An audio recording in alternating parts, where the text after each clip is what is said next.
Bonjour à toutes et à tous et bienvenue à cette présentation de l'extension Creo Flexible Modeling, présent au sein de la gamme Creo et donc proposée par l'éditeur PTC. Je m'appelle Julien Lemosquet, je suis ingénieur d'application au sein de l'équipe technique de Fourcade Group et je suis ravi d'être amené à passer en votre compagnie la prochaine demi-heure. Au niveau de l'agenda de cette présentation, nous allons d'abord refaire un point technique sur l'utilisation de l'interface Adobe Connect. Au niveau du cœur de la présentation, dans un premier temps, je ferai un rappel sur les challenges de l'entreprise industrielle et la stratégie que Fourcade Group propose. Puis dans un second temps, nous rentrerons en détail sur les fonctionnalités de Creo Flexible Modeling. Puis enfin, nous pourrons conclure cette présentation. Concernant l'interface Adobe Connect utilisée pour cette webcast, vous allez retrouver plusieurs zones auxquelles vous allez avoir accès. Une première, donc, qui est la zone graphique dans laquelle vous allez pouvoir voir le contenu de la webcast. Et puis sur la partie droite, deux zones. Une zone avec des liens pratiques que vous pouvez consulter tout simplement en cliquant dessus, puis en allant sur Parcourir. Puis dans la partie basse, une partie pour poser vos questions qui seront collectées au fur et à mesure de la présentation et auxquelles nous pourrons répondre a posteriori. Vous allez retrouver aussi en haut à droite de l'interface, à côté du bouton Aide, la possibilité d'afficher une fenêtre qui vous spécifiera l'état de votre connexion pour savoir si vous êtes dans de bonnes conditions pour suivre cette webcast. On peut constater que les entreprises industrielles vivent aujourd'hui dans un contexte économique qui a fortement évolué ces dernières années. Cette slide montre notamment les nouvelles contraintes auxquelles l'entreprise industrielle doit faire face aujourd'hui, que ce soit au niveau de la complexité du produit qu'elle développe, la pression sur les prix et les délais qu'elle subit ou l'internationalisation impose de nouvelles organisations. Les sociétés industrielles réagissent à ces nouveaux défis, notamment en structurant leur système d'information autour de deux colonnes vertébrales que sont l'ERP et le PLM. C'est la raison pour laquelle, de manière cohérente, Fourcade Group propose une solution globale autour de deux offres ERP et PLM, tout en proposant une interface entre les deux systèmes d'information. Cela permet notamment ainsi de garantir une traçabilité continue tout au long du développement produit, de l'idée originelle jusqu'à son retrait du marché. L'offre ERP est portée par la solution Sage X3 de l'éditeur Sage, dont une des caractéristiques principales est que cet éditeur équipe aujourd'hui une entreprise industrielle sur deux en France, garantissant ainsi une maturité et une pérennité de leur offre. De la même façon, l'offre PLM est portée par l'éditeur PTC, société faisant partie des leaders mondiaux dans le domaine de l'édition de solutions CAO avec la suite logicielle Creo, et dans le domaine PLM avec les technologies Windchill. Fourcade Group a complété son offre avec des solutions de niche, notamment en calcul de structure avancée avec MSC Software, la simulation de fluide avec Cradle, et le calcul de chaîne de cote avec l'éditeur Sigmetrix et sa solution Citol. Fourcade Group accompagne désormais ses 1200 clients industriels depuis plus de 9 ans, forte de plus de 80 collaborateurs et de façon à être au plus proche de ses clients, la société déploie ses ressources sur 7 agences. Un employé sur deux est ingénieur d'application comme moi-même, ce qui permet à Fourcade Group d'assurer un support technique de grande qualité malgré la croissance importante de sa base installée. Enfin, Fourcade Group dispose de toutes les certifications les plus avancées de la part de PTC, notamment son statut unique en France de partenaire Platinium, faisant de Fourcade Group un partenaire de référence en Europe. Aujourd'hui, nous allons donc nous intéresser à la suite logicielle Creo, et plus particulièrement à l'application Creo Paramétrique et à l'extension Creo Flexible Modeling. Il est important de se souvenir que l'arrivée sur le marché de la suite applicative Creo permet entre autres d'adresser différents rôles au sein d'une société. L'extension Creo Flexible Modeling est un ensemble d'outils qui vont nous permettre de modifier simplement et rapidement des modèles CAO de Creo paramétrique, mais aussi des modèles importés. Un des premiers intérêts de l'extension Creo Flexible Modeling réside dans la possibilité d'employer des fonctionnalités de reconnaissance de géométrie. Cela permet en effet de reconnaître des formes de type arrondi, découpe, perçage, bossage, etc. Étant donné que l'on va pouvoir reconnaître ces différentes géométries, On pourra ainsi travailler sur des données importées qui ne possèdent pas d'historique et donc pas d'arbre de construction paramétré. L'édition de la forme des composants est ainsi directement réalisée sur la géométrie. Cela permet au final de faciliter la réutilisation de données issues de CAO hétérogènes et la migration vers la gamme Creo. Un deuxième point intéressant fait référence à l'utilisation de Creo Flexible Modeling sur des composants créés historiquement dans Creo paramétrique, mais dont la modification n'est pas facilement réalisable par la personne qui en a la charge. En effet, parfois le paramétrage obsolète ou bien la complexité du composant ne permettent pas de réaliser une modification rapide sans avoir à reprendre tout ou partie de l'historique. En utilisant Creo Flexible Modeling, vous pourrez ainsi accélérer les modifications complexes et favoriser la créativité des utilisateurs en phase de recherche de solutions. Enfin, l'extension Creo Flexible Modeling pourra aussi s'imposer comme une solution adéquate lorsque vous serez confronté à des modifications de dernière minute, que vous devrez opérer dans un délai restreint, notamment en fin de projet. La reprise et la finalisation de constructions réalisées par d'autres collaborateurs sans affecter l'historique de conception sera maintenant aussi possible. Après cette rapide introduction, nous allons maintenant nous intéresser à deux exemples concrets. Le premier exemple que je vais vous exposer va notamment vous permettre de découvrir l'interface de l'extension Creo Flexible Modeling, mais il va surtout vous permettre de voir un exemple de modification d'une pièce qui a été conçue initialement dans Creo paramétrique. La particularité du modèle que je vais modifier réside dans le fait que c'est un modèle composé de plus de 100 fonctions et qui peut donc s'avérer complexe à modifier pour un utilisateur qui n'est pas à l'origine de celui-ci. Nous allons donc maintenant basculer dans l'interface de Creo, que l'on retrouve donc juste ici, et donc on va retrouver un modèle ici constitué d'un assemblage avec deux composants, donc le premier qui va nous intéresser, et un deuxième composant qui a été assemblé dessus. Donc je vais ouvrir le composant, et la première chose que je vais faire sur ce composant, c'est déjà constater qu'effectivement, comme je vous le disais précédemment, on retrouve un arbre du modèle assez complexe, composé de plus de 100 fonctions. Ce qui fait que si je voulais réaliser une modification, il faudrait déjà au préalable analyser ces fonctions. Donc moi, je vais préférer ici utiliser la modélisation flexible. Donc dans la partie modélisation flexible, je vais retrouver ici les fonctionnalités de reconnaissance et de sélection. Je vais retrouver des fonctionnalités ici pour transformer mon modèle et réaliser des modifications. Je vais retrouver des fonctionnalités de reconnaissance avancées type répétition ou symétrie. Et je vais retrouver des fonctionnalités d'édition avancées avec le fait d'attacher ou d'enlever notamment des fonctions. Sur mon modèle présent juste ici, je vais avoir un intérêt aussi à utiliser les filtres de sélection.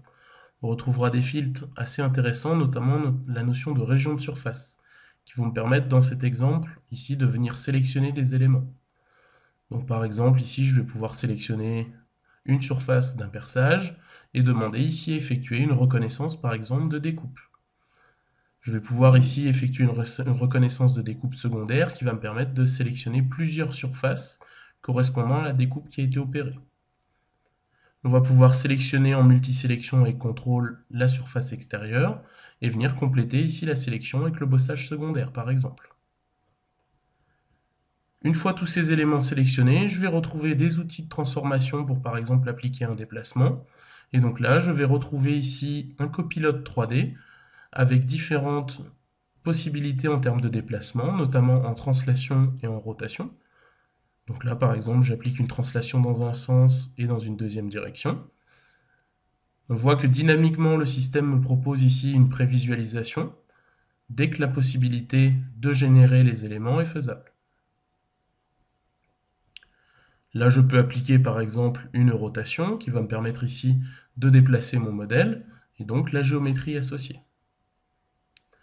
Une fois l'opération réalisée, il me suffit de valider et donc j'obtiens bien ici une fonction qui a été créée que je pourrais retrouver dans mon arbre du modèle et qui est associée.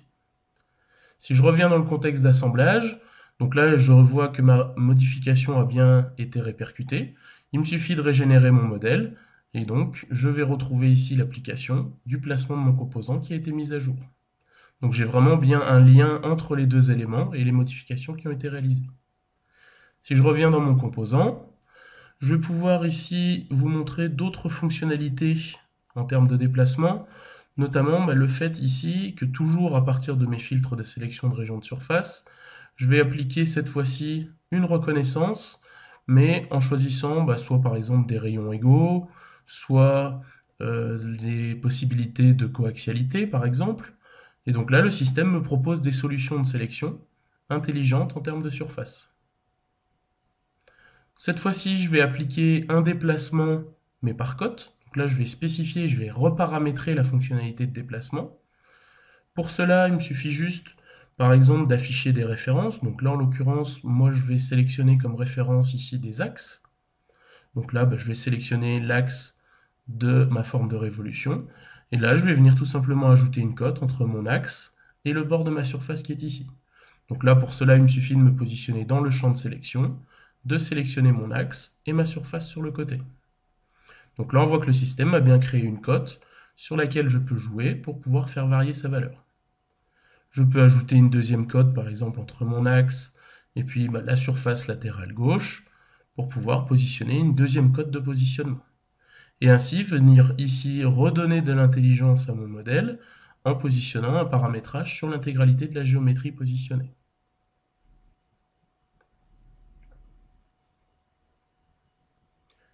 Une fois l'opération terminée, il me suffit de valider et j'obtiens le résultat escompté.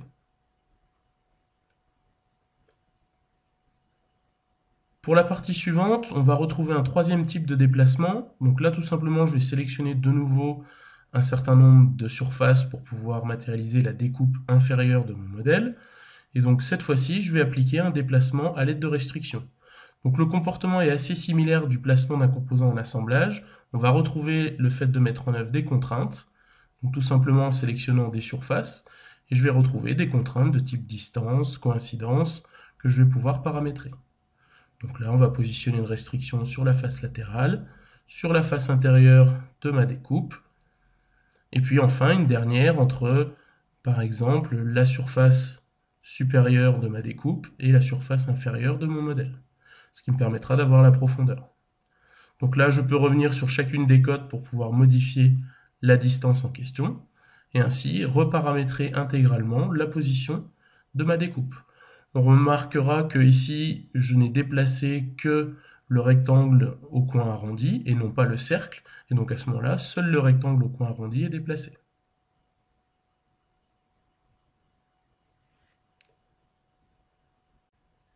À présent, je vais réaliser une modification qui est plus dédiée aux surfaces cylindriques. C'est ce qu'on appelle la notion de modification analytique. Donc là, tout simplement, je vais venir sélectionner une surface cylindrique et je vais demander ici appliquer une modification analytique. Et donc à ce moment-là, on va me permettre ici de modifier le diamètre de ma découpe. Donc là, je vois que je peux faire varier le diamètre en le diminuant ou en l'augmentant jusqu'à temps d'obtenir la valeur désirée. Pour continuer sur ce modèle, on va se concentrer maintenant sur une autre fonctionnalité et des options supplémentaires, notamment de déplacement. Si je viens sélectionner ici, par exemple, cette surface, et puis les différents contours avoisinants, et puis par exemple la découpe intérieure, je vais retrouver ici dans le fait de déplacer cette géométrie, de pouvoir notamment ici, en termes d'options, venir compléter ici l'attachement en créant notamment une surface latérale. Donc là, il me suffit de spécifier des arêtes, donc une à gauche et une à droite. Et donc, lorsque je vais venir ici appliquer mon déplacement, le système va venir ici créer une paroi latérale correspondant au décalage réalisé. L'intérêt étant, c'est que je vais retrouver aussi des outils pour pouvoir enlever des contours. Donc par exemple, cette surface, l'arrondi, je vais pouvoir les enlever ici avec la fonctionnalité enlever. Donc on voit le système reconstruit la géométrie avoisinante. Et je vais pouvoir opérer la même chose de l'autre côté. Donc ça me permettra ici d'avoir un modèle décalé et renforcé par rapport à la géométrie déjà existante.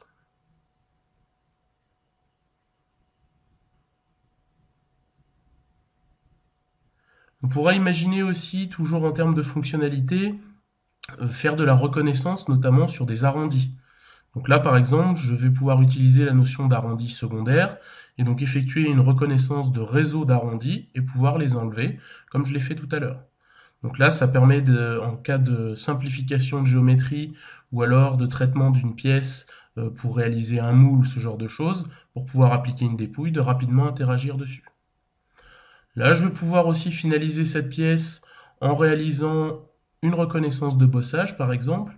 Et là, la particularité, c'est que je vais appliquer un déplacement, mais je vais demander à ne pas attacher dans un premier temps la fonctionnalité.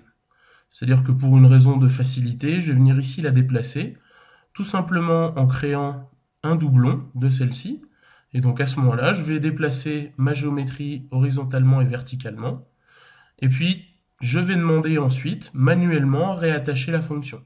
Donc là, tout simplement, soit je viens sélectionner mes surfaces en amont, donc avec ma reconnaissance de géométrie comme ceci, ou alors on peut imaginer aussi directement lancer la fonctionnalité attachée et a posteriori lancer la sélection des surfaces. Et donc là, on voit que le système ici vient prolonger la géométrie, et je retrouve bien ici le fait qu'il a réattaché les surfaces et a resolidifié le modèle pour pouvoir obtenir la géométrie finale. Donc voilà, j'en ai fini avec le premier exemple, donc qui permet de bien mettre en évidence les différentes fonctionnalités de Creo Flexible Modeling qui vont nous permettre de modifier rapidement un modèle paramétré, complexe, composé de beaucoup de fonctions, rapidement et simplement pour pouvoir obtenir un résultat concret. À présent, le deuxième exemple que nous allons aborder est une pièce issue de l'importation d'un step au sein de Creo Paramétrique. Donc qui dit step dit géométrie morte. Celle-ci ne comporte donc aucun historique de conception et ne peut donc pas être modifiée de manière classique. C'est la raison pour laquelle on va utiliser Creo Flexible Modeling avec notamment les outils de reconnaissance de géométrie et d'édition de géométrie directe pour pouvoir justement réaliser cette modification. Nous allons donc de nouveau basculer dans l'interface Creo. Donc voici la pièce en question, donc, qui est bien une géométrie importée, donc on ne retrouve pas de fonctionnalité dans l'arbre du modèle. Donc on retrouve ici différentes formes qui ont été réalisées, hein, donc peut-être dans une autre solution CAO. Et donc dans la modélisation flexible, moi ce qui va m'intéresser ici dans un premier temps, toujours par l'intermédiaire du filtre région de surface, c'est de venir simplifier ici les arrondis, donc par une reconnaissance d'arrondis secondaires, donc à gauche et à droite de mon modèle. Je vais retrouver ici deux formes réalisées en arrondi, donc en multisélection avec contrôle, je vais pouvoir enlever ici la forme d'arrondi générée. Dans un deuxième temps, je vais pouvoir ici utiliser une fonctionnalité de reconnaissance avancée. En sélectionnant les deux surfaces du dessus de ma forme, je vais demander ici à effectuer une reconnaissance de symétrie. Donc là, en fait, le système va, par l'intermédiaire des deux références en termes d'amorce, effectuer une reconnaissance soit identique, soit similaire. Ça permet d'avoir des critères. Et ensuite, ici, en spécifiant deux régions de surface, lui va effectuer la reconnaissance de symétrie. Ça va me permettre, dans un second temps, de pouvoir ici, de nouveau, effectuer une reconnaissance de bossage pour pouvoir, par exemple, déplacer l'élément de gauche. Donc, de nouveau, avec mon copilote 3D, je vais effectuer une translation et puis, par exemple, une translation munie d'une rotation. Et à ce moment-là, je vais avoir un nouveau placement positionné pour ma partie gauche. Et donc ici, en termes d'options, je vais venir ici propager cette modification à la reconnaissance de symétrie. Donc là, en fait, il va réaliser par symétrie la même modification que celle opérée sur l'élément de gauche. Donc ça va me permettre, sur une géométrie importée sans intelligence, de pouvoir répercuter ici cette modification directement réalisée. Ensuite, en termes de fonctionnalité, on va pouvoir retrouver d'autres reconnaissances. Donc là, de l'autre côté de la pièce, je vais venir effectuer de nouveau une reconnaissance simple sur une découpe. Donc sur cette découpe, on va venir ici effectuer une reconnaissance de répétition. Donc en fait, la reconnaissance de répétition, on va retrouver tous les éléments et tous les incréments de reconnus. Donc là, on retrouve bien ici, en termes d'options, le fait de pouvoir éditer 7 répétitions. Donc là, j'avais 16 instances avec un espacement de 8, que je vais passer à 8 instances avec un espacement de 16, par exemple, pour diminuer par 2 son espacement. Donc là, on voit bien que le système va enlever les 16 répétitions pour n'en repositionner que 8. L'intérêt du flexible modeling, c'est qu'à tout moment, on va retrouver des fonctionnalités dans l'arbre du modèle, donc je vais pouvoir revenir dessus. Donc on va pouvoir imaginer rééditer la définition de la reconnaissance de répétition, pour par exemple, cette fois-ci, ne pas réaliser une reconnaissance sur l'intégralité du modèle, mais restreindre la reconnaissance de répétition. Donc là, tout simplement, on va définir une esquisse de contour, comme on pourrait le faire dans une répétition par remplissage, et tout simplement ici, on va demander à définir une zone rectangulaire au sein de laquelle le système va être capable d'effectuer la reconnaissance. Donc là, on retrouve une zone que je vais esquisser. Donc là, je positionne une zone à peu près à cheval sur les 8 premières itérations. Et donc tout simplement ici, en désactivant l'autorisation d'édition, je vais retrouver une reconnaissance sur les 8 éléments. Pourquoi j'ai réalisé ça? Tout simplement l'objectif ensuite, ça va être de nouveau réaliser une modification comme sur la symétrie tout à l'heure. Donc là, je refais de nouveau une reconnaissance par bossage. Et à ce moment-là, je vais pouvoir ici effectuer un déplacement. Donc tout simplement, je vais me contenter d'effectuer une rotation. Et je vais demander de nouveau cette rotation en termes d'options à la propager à l'intégralité de ma répétition.